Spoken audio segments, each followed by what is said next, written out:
The young people in the film you're about to watch were much the same as you and me. They listened to music, went to the movies, and played sports. They sneaked around behind their parents' backs and dreamed about learning to drive and go to college. But when the Nazis took power in Europe, their lives changed. When things got rough, each of them kept a diary. Today, 60 years later, through their words, we can see what they saw and feel what they felt. Their diaries tell a powerful, difficult story. So watch only if you really want to know what happened.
April 20th.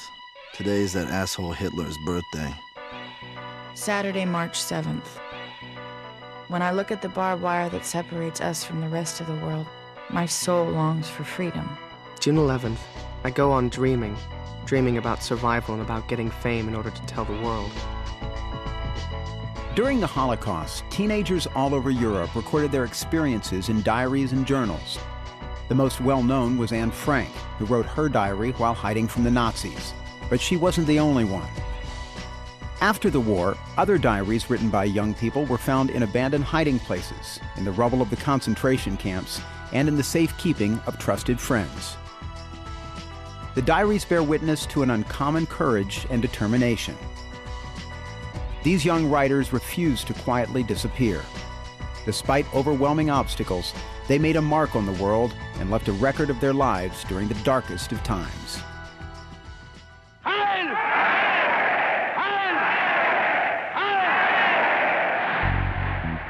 In 1933, Adolf Hitler and the Nazi Party took power in Germany. They began passing laws limiting the freedom of Jewish people, those they considered inferior, as well as anyone who dared to oppose their views. Before the Nazi rise to power, Klaus Langer lived a comfortable life with his family and friends in Essen, Germany. But by the time he began writing his diary, he, like other German Jews, had already suffered repression and humiliation at the hands of the Nazis. September 8th, 1938. Today, Bobby and I went with the girls to the pool. However, there was a sign saying that Jews were not desired. That meant that we could no longer go swimming. November 11th. The past 3 days brought significant changes in our lives. On November 7th, a German official was assassinated in Paris. On November 10th came the consequences. At 3 o'clock, the synagogue and Jewish Youth Center were put on fire. Then they began to destroy Jewish businesses. During the morning, private homes were also being demolished. At 6:30, the Gestapo came to our house and arrested my father and my mother. My mother returned after about 1.5 hours. Dad remained and was put in prison. In the middle of the night, the stormtroopers smashed windows, and they demanded to be let into the house. Allegedly, they were looking for weapons. After they found no weapons, they left.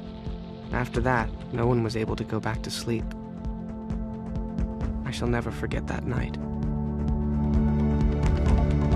For another year, Klaus and his family continued to live under Nazi rule, trying desperately to leave the country. Klaus eventually escaped from Germany, but like many other young people fleeing the Nazis, he was separated from his parents and had to make the journey alone. September 8th, 1939. At 4 o'clock, I left Essen. The departure from my parents was very short and difficult. I have no idea when I will see them again, especially because the war is on now. When I sit here all alone, I often think of my parents and grandmother, and then only sad thoughts come to mind.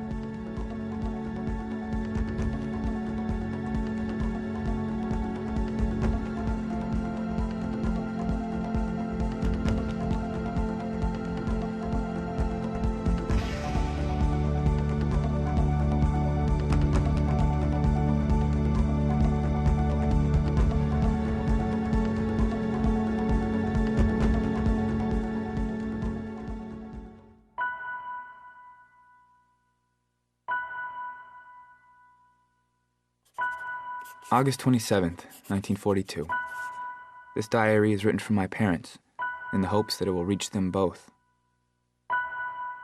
August 29th. The mailman was here.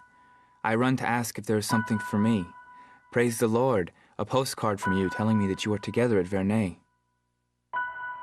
I hope that you will be released.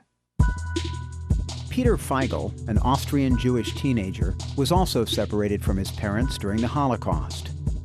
Hoping to protect Peter from the Nazis' anti-Jewish policies, his parents had him baptized as a Catholic when he was 8 years old. But in the eyes of the Nazis, Peter was still Jewish. The family fled to France when Peter was 11. He was sent into hiding at a Catholic summer camp just before his parents were arrested and taken to a French internment camp. He received a few postcards from his parents before their letters came to a sudden halt. August 28th. I went to communion and I prayed for you, my loved ones. Saturday, September 12th. I have written you a card every other day, just as you asked. Tonight I cried. Who knows where you were taken to? October 19th. No letter. Nothing from you. Wednesday, November 25th. It will soon be Christmas. Who knows whether we will ever meet again?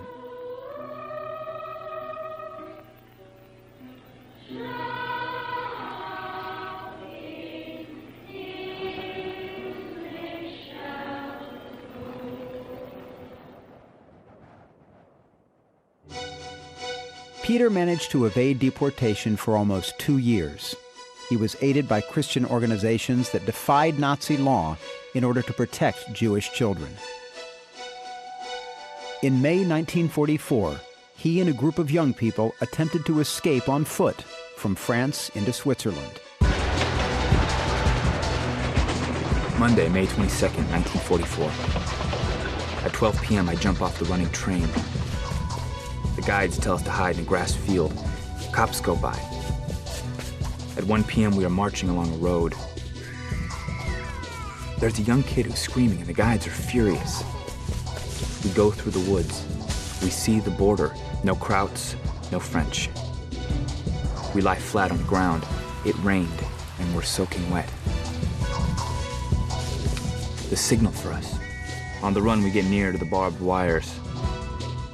We throw our backpacks over the fence, and we cross. That night, I sleep soundly in a free country.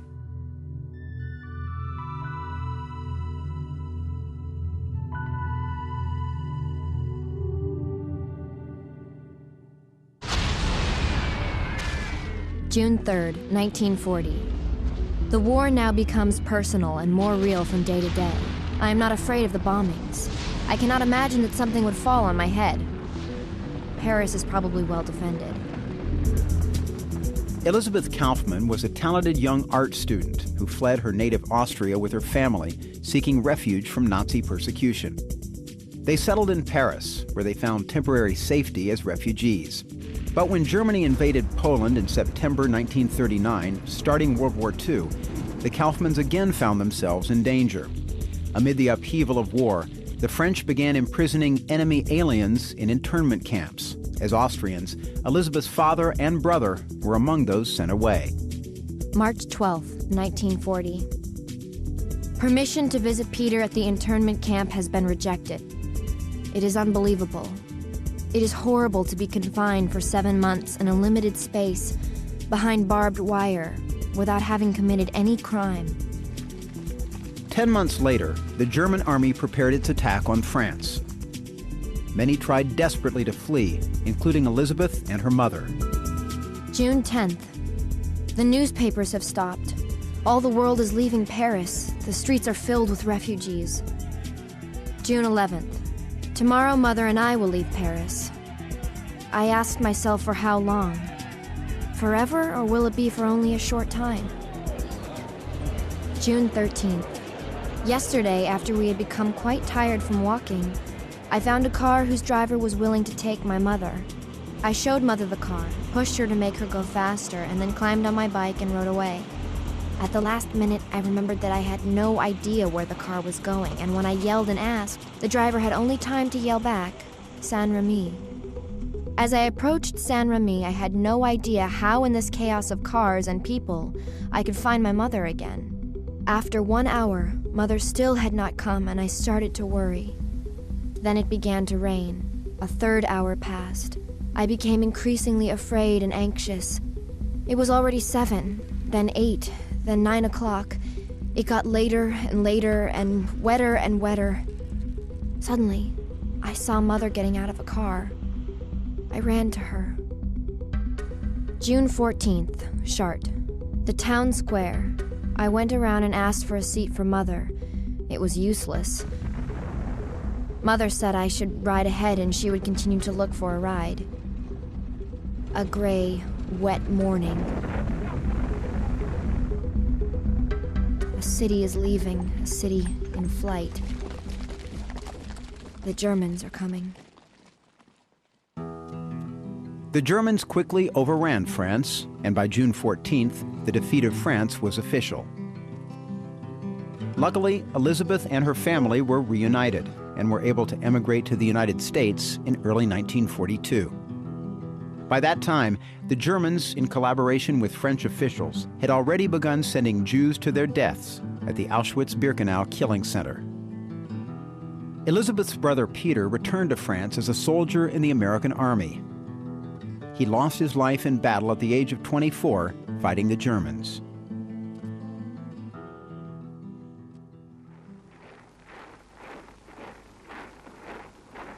March 24th, 1941. German soldiers had been passing through. My head was in a whirl with so many vehicles and cavalry. It was fun watching the soldiers pass through. We hardly ever see soldiers in our parts. In September 1939, the German army invaded and occupied Poland. With the outbreak of war, it became virtually impossible to escape. A small number of people found ways to hide, but most were forced to face Nazi persecution head-on. David Rabinowitz lived with his family in a small farming village in rural Poland. They experienced the brutality of the German police on a daily basis.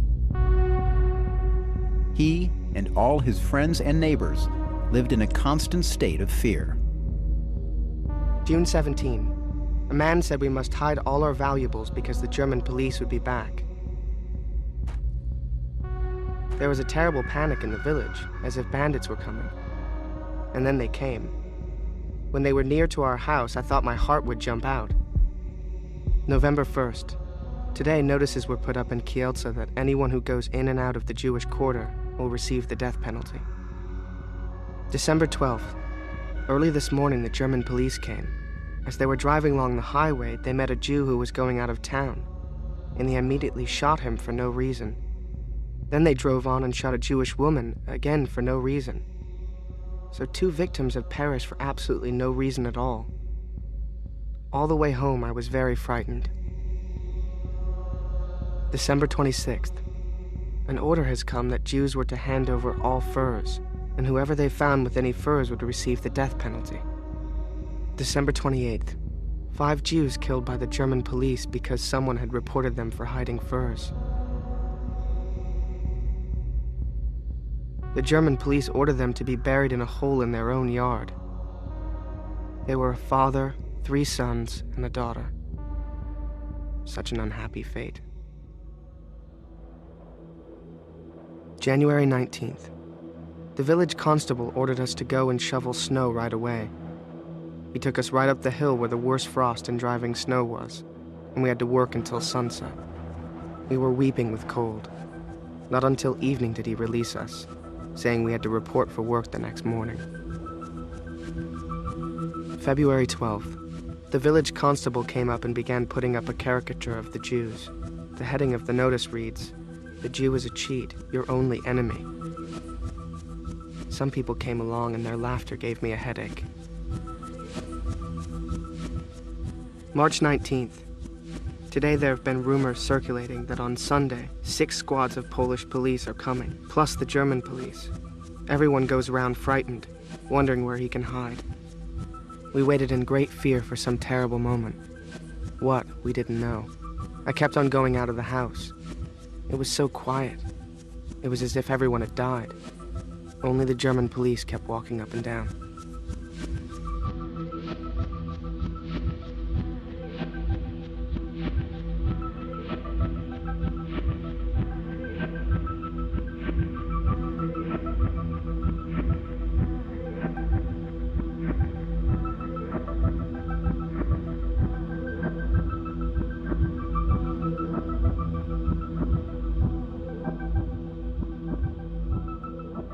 We live at a time when you can't speak out. All you can do is keep quiet and swallow everything.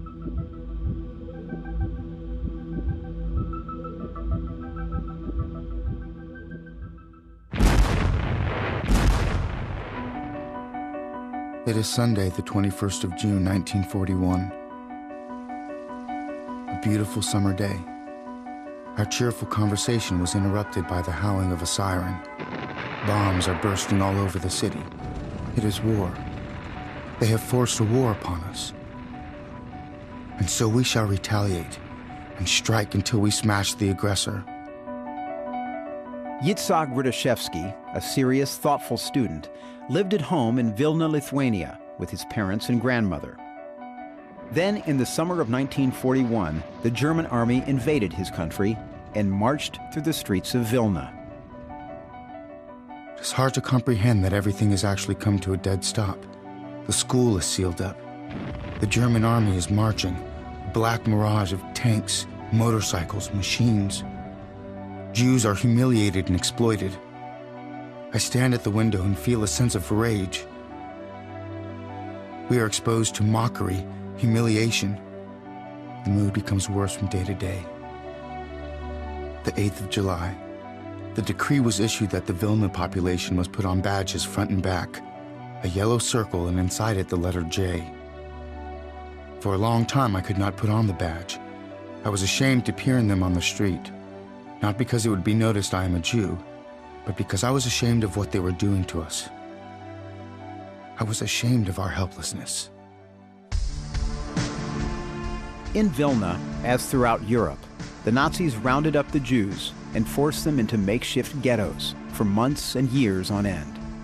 They lived cut off from the outside world, in poverty and filth, enduring terrible hunger and disease. It is the end of the summer of 1941. We do not know what is in store for us. The furniture of the Jews is being confiscated. People are talking about a ghetto. The Jews in our courtyard are in despair. They are transferring things to their Christian neighbors. It is the 6th of September. The streets are turbulent. A ghetto is being created for the Vilna Jews. People are packing in the house. I see how we are being uprooted overnight from our home. I see things scattered that were dear to me. The street streamed with Jews carrying bundles, a picture of the Middle Ages. I walk burdened and irritated. The Lithuanians drive us on, do not let us rest. I think of nothing. Not what I'm losing, not what I've just lost, not what is in store for me. Here is the ghetto gate. I feel that I've been robbed. My freedom is being robbed from me. My home. We settle down in our place. Besides the 4 of us, there are 11 persons in the room. I feel as if I were in a box. Wherever you go, you encounter a gate that hems you in. In the morning, the terrible news spreads. Several thousand people were uprooted from the ghetto at night. These people never came back. Like animals sensing the storm, everyone is looking for a place to hide, to save his life. Something terrible is hovering in the air. The German and Lithuanian authorities swept through the Vilna ghetto, seizing people and taking them away to the Pinar forest, where they were shot to death. In fear for their lives, families tried to hide wherever they could. The whole hideout is filled with restless murmuring, an imprisoned mass of people. It is stifling. The odor of cellar and people crowded together. The hideout is being hammered up. My parents are somewhere upstairs. I'm downstairs with my uncle. We are like animals surrounded by the hunter beneath us, above us, from the sides. Broken locks snap, doors creak. I feel the enemy under the boards on which I am standing. They pound, tear, break. Suddenly, somewhere upstairs, a child bursts into tears. A desperate groan breaks forth from everyone's lips. We're lost. A desperate attempt to shove sugar into the child's mouth is of no avail. The child is shouting more loudly. The Lithuanians are pounding more strongly against the walls. However, slowly everything calmed down by itself. My heart beats with such joy. I've remained alive. We creep out of the hideout after a 6-hour imprisonment. I go out into the street. On the pavement lie bundles. A bloody reminder of the people who've just been dragged away to their deaths. Some of those taken were led away to Pinar.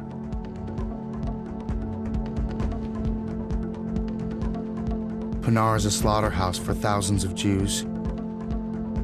Pinar is the same as a nightmare. Pinar is a passive word. The word contains the tragedy of our helplessness. No, we shall not go to Pinar.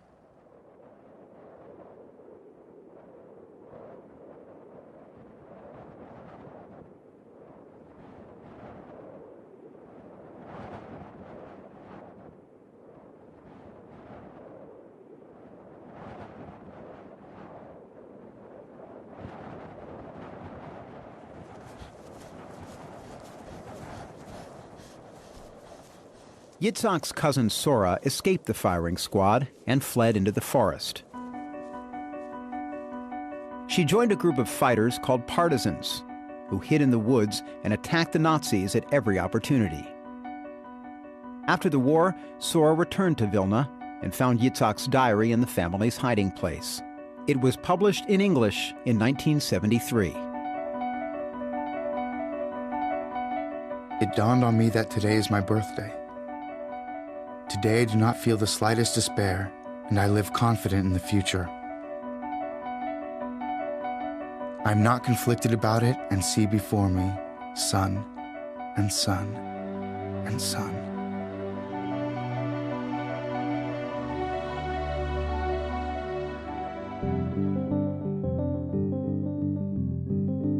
November 10th, 1942.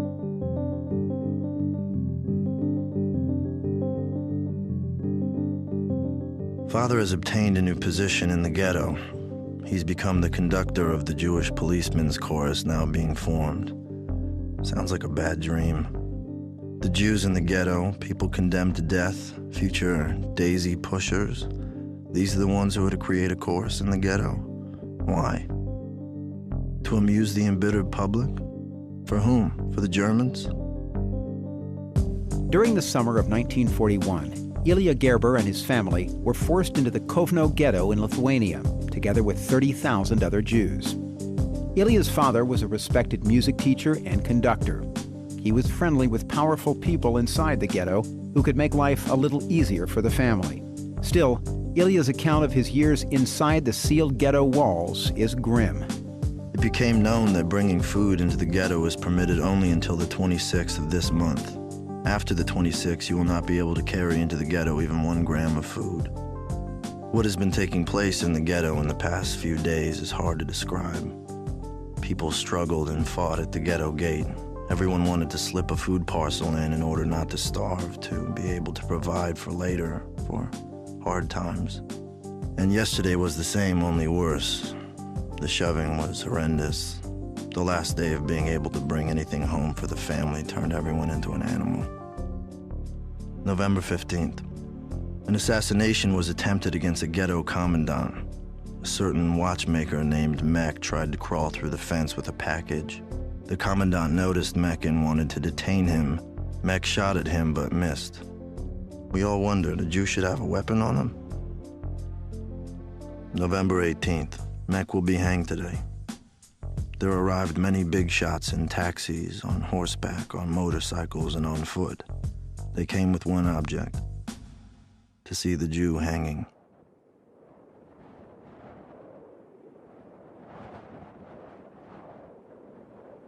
December 20th, 1942. Despite the fact that spirits in the ghetto are not very high, the musical circles are working at 120%. They arrange concerts.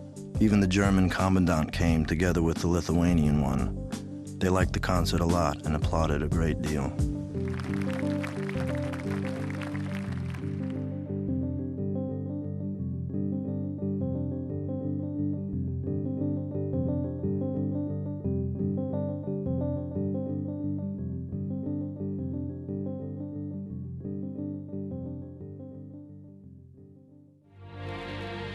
Dear Dad, Mom, and Ava, I'm still all right, although not quite as well as before. But you needn't worry about me. The magazine I'm editing has been published. I write some serious stories for it. My lessons are going well. 3 weeks ago, we had a case of polio in our room. Thank God there were no new cases.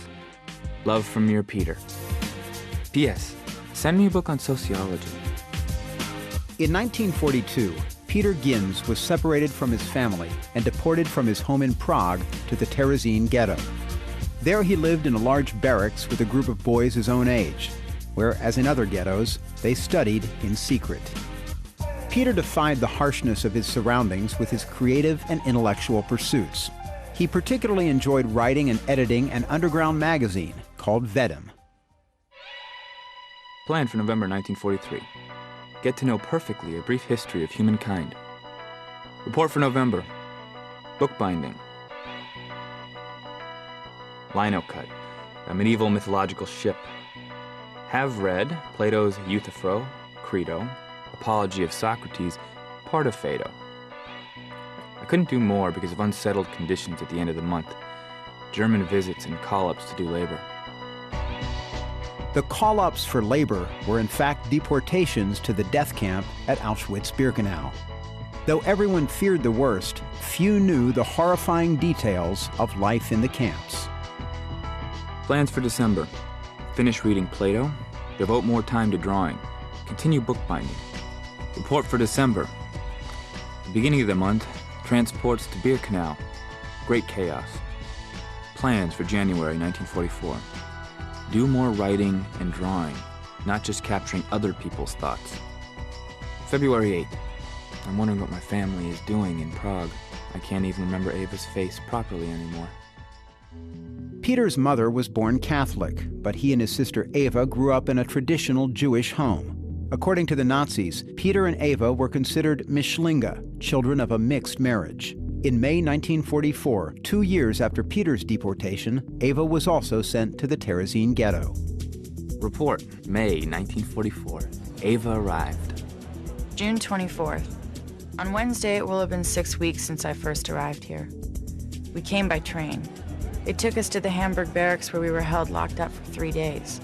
They took our bags from us and didn't give us any food. We were able to look out the window, and when Peter came there to see me and talk to me, he brought me something to eat. Plans for June. Do lots of drawings and write articles on the subjective truth of culture. June 26th. I feel so homesick. July 1st. When I arrived here, I thought I would definitely be back home within 2 months, but now I'm starting to lose hope. All the grown-ups who came here with me are leaving today for Birkenau. They were mostly all skin and bones. We still have a history test on Monday, and I haven't yet done anything for it. August. I have a lot of catching up to do in Latin and math. August 16th. Yesterday I came back from the hospital. I had scarlet fever and diphtheria. They carried me away on a stretcher. Peter came to the window to see me twice, sometimes even 3 times every day. September 16th. Peter was ill, and there's a sort of epidemic now in Terezin. I was extremely concerned about him coming down with something. It's just the 2 of us here, Peter and me, and if something were to happen to him, how would I explain it to my parents? September 22nd, a transport's leaving. Men aged from 16 to 50 going to work in Germany. I'm concerned about Peter having to go as well. I don't know if half Jews are protected from this. Plans, September 1944. Do lino cuts, drawings, stenography, and English. Really shine at something, but if I do, make sure that it's worth it. Peter's plans came to a sudden end in September 1944, when he and his cousin Pavel were put on a train for Auschwitz-Birkenau. September 27th. So Peter and Pavel are on the transport. When I found out, I cried my eyes out. I try to keep calm in front of Peter. I don't want to make him feel worse. September 28th. The train's already here, and both boys have already gotten on it. It is a horrible sight that will stay with me forever. A crowd of women, children, and old men were pressed around the barracks to get a last look at their son, husband, father, or brother. A sound of crying came from all around. I pressed through the crowd and crawled under the ropes that separated the crowd from the barracks and past Peter Bread through the window. I had enough time to hold his hand through the bars before a guard drove me away. Now the boys are gone. And the only thing left from them here is their empty beds.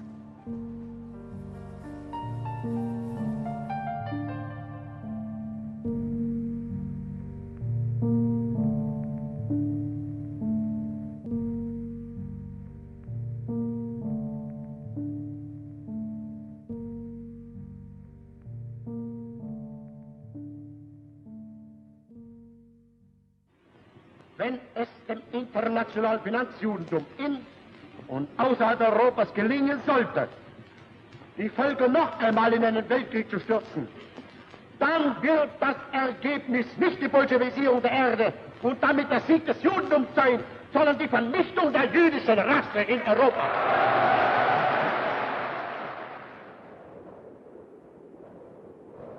Over time, the Jews in the ghettos became aware of the murders taking place around them. Although they did not know of Hitler's organized plan, the so-called final solution, they heard rumors of deadly conditions in the concentration camps and mass killings in the East.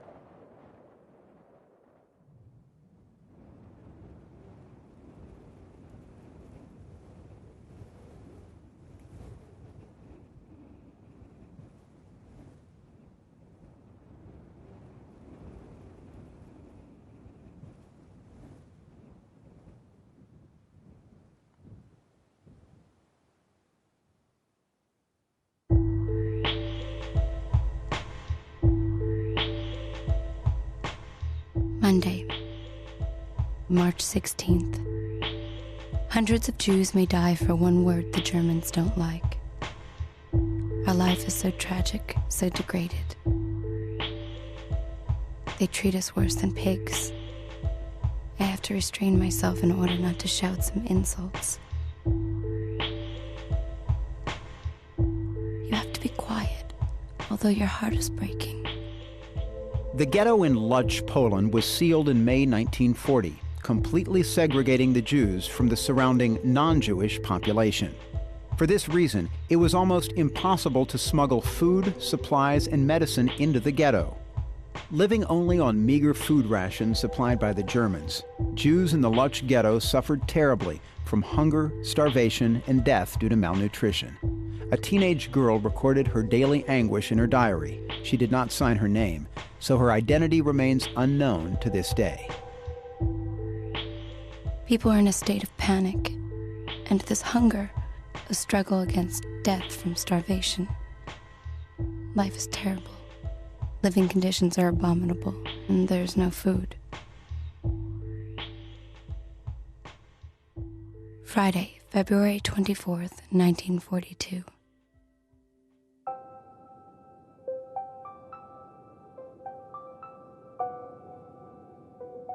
Today, I got 1 kilogram of parsley. My brother, father, and I ate it raw. Sunday, March 8th. My father gets some soup because he works for the ghetto. I didn't eat anything before 3 o'clock. When my father came from work, he brought me some soup. I was in 7th heaven. My brother was so upset he cried like a baby. Monday, March 9th. The starvation is impossible. It gives me a headache I can hardly see. The emptiness haunts the apartment. There isn't even a single crumb there. Tuesday, March 10th. In the morning, I want my father to leave as soon as possible.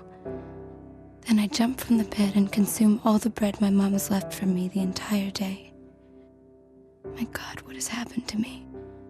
I don't know how to restrain myself. Then I starve all day. Wednesday, March 11th. Today I had a fight with my father. It happened because yesterday I weighed 20 decagrams of noodles and then sneaked a spoonful. When my father came back, he immediately noticed that some noodles were missing. My father started yelling at me, and he was right. I became very upset and cursed my father. What have I done? I regret it so much, but it can't be undone. My father is not going to forgive me. We would be a happy family if I didn't fight with everybody. All of the fights are started by me. I would like to be different, but I don't have a strong enough will. There's nobody I could talk to. God, show me what is right.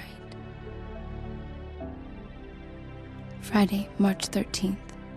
My father told me to come to his workshop and get some soup. After all, a father is always a father.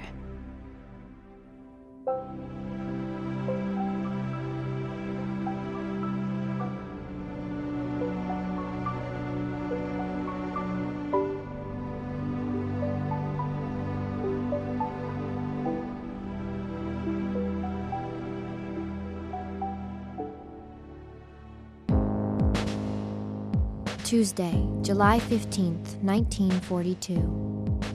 I know that all my writing is meaningless. Nobody will read my journal, and as for me, should I escape alive from here, I will throw into the fire everything that will remind me of the damn time spent here. And still, I write.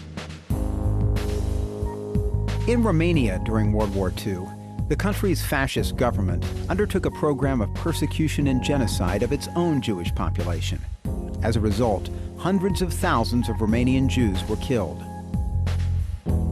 Miriam Korber, an intelligent girl who wanted to study medicine, was exiled with her family to the remote region of Transnistria in Ukraine. On Sunday at 6 in the morning, we found out that we were leaving, but we could not even begin to imagine what we would live through. Who could have such a dark imagination? The long road was muddy, strewn with wagons, filled with bags, bundles, children, and old people. We are loaded into cars that are actually used to transport horses. So we get in, 38 people in a car. We were afraid that they would seal the cars. Along the road, we saw the homes of the Jews who had been killed. We saw on each wall, written with charcoal, the names of those who had been murdered. Once in Ukraine, hundreds of thousands of Jews were left to die in ghettos, exposed to hunger, cold, illness, filth, humiliation, and despair. Friday, December 26th. Last night, the north wind started to blow. A true Ukrainian wind, the wind of the steppe. It blows into our room. Thursday, January 1st, 1942. If it goes on like this, I don't know how we will survive winter, because in the past few days, I could not warm up my feet anymore. And incessantly the same concern. What will we eat today? What will we eat tomorrow? Wednesday, January 21st. Today I realized that it would have been better if they had killed us all in our home rather than sending us away to this wasteland to die of cold and hunger, since this is the goal of the people who sent us here. It would have been more humane. But it looks like we are doomed to writhe in pain, and not just for a minute as by firing squad, but for months and years.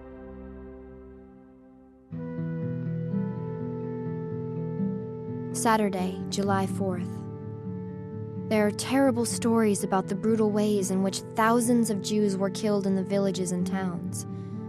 Mothers and fathers killed in front of their own children, or the other way around. Children thrown alive in the ditches where their parents lie dead, stoned to death. And people keep silent.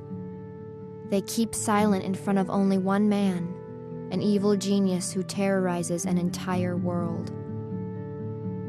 Some days, I just want to die and wish for death to come with the same passion that I once had to study medicine. There are days in which I wish to live and see the end of this war, to live beautiful days as in the past. But death is kinder, all still and peaceful, without tears.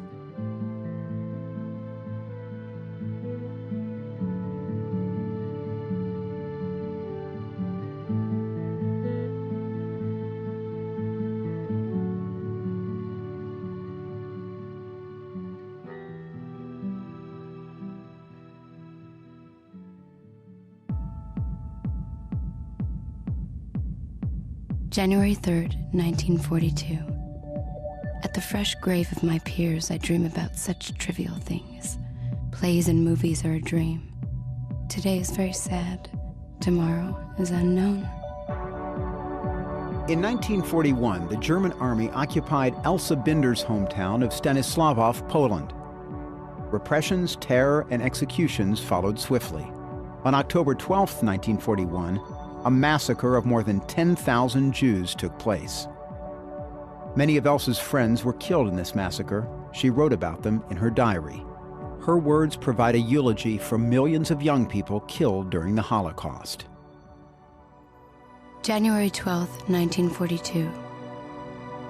Today our town is missing 12,000 Jews, but life has to go on. Those who were condemned to death were accompanied by crying, wailing, and loud cries of Shema Yisrael. Samik, my friend, I don't even know how you died. Were you hit with a sadist brick as you stood out above the crowd? Did the crowd suffocate you? Or maybe you were swallowed by a huge mass grave when your chest was shot through so precisely? Or maybe, my God, maybe you were slightly wounded and were taking your last breaths for hours over and under corpses. Or maybe you followed your parents voluntarily, like our friend Zaporka. Zippy, this is really hurting so much. With your open arms, lightly like a bird, you flew into the grave after your family. After the shot, you fluttered your arms gently, and your face fell in the chest of your father, mother, or sister. You loved life with so much passion. I can hardly believe that your clear and hard-working heart is not beating, and never will. It's strange, but there is no hate in my heart, just immense pain, astonishment, and a pervasive question. Why?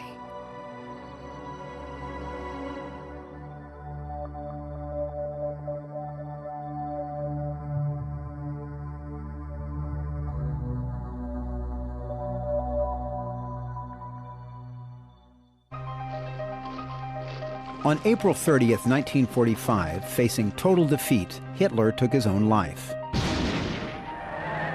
The war in Europe ended 1 week later. The surviving Jews and other victims of the Nazis were liberated by Allied American, British, and Russian troops. Today, there exist more than 60 diaries written by young people during the Holocaust. Many of these writers were killed by their tormentors, but their lives were not erased. In the face of death, they wrote their dreams for the future, for the world, and for you. Doubts are growing in my soul. Quiet. Time go ahead. Time which carries liberation in its unknown tomorrow. Maybe not for me, but for people like me. The result is certain, down with any doubts. Everything comes to an end. Spring will come.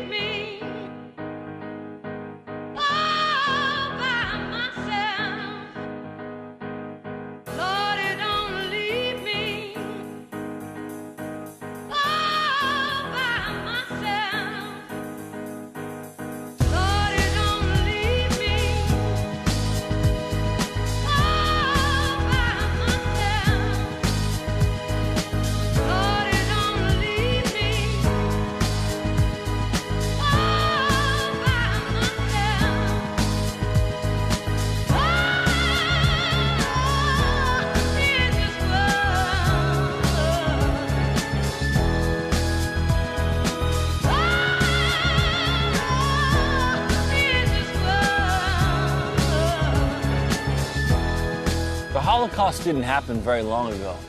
Some of those who survived the war are still alive today.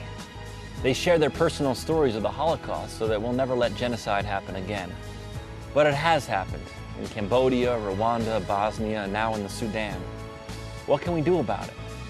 The young writers you watch tonight use the means of their time, pen and paper, so that they and their families would not disappear without a trace. You can make their words mean something by hearing their stories and by using the means of your time to make a difference. You can ask questions, find out what's happening, and decide what kind of mark you want to make on the world around you.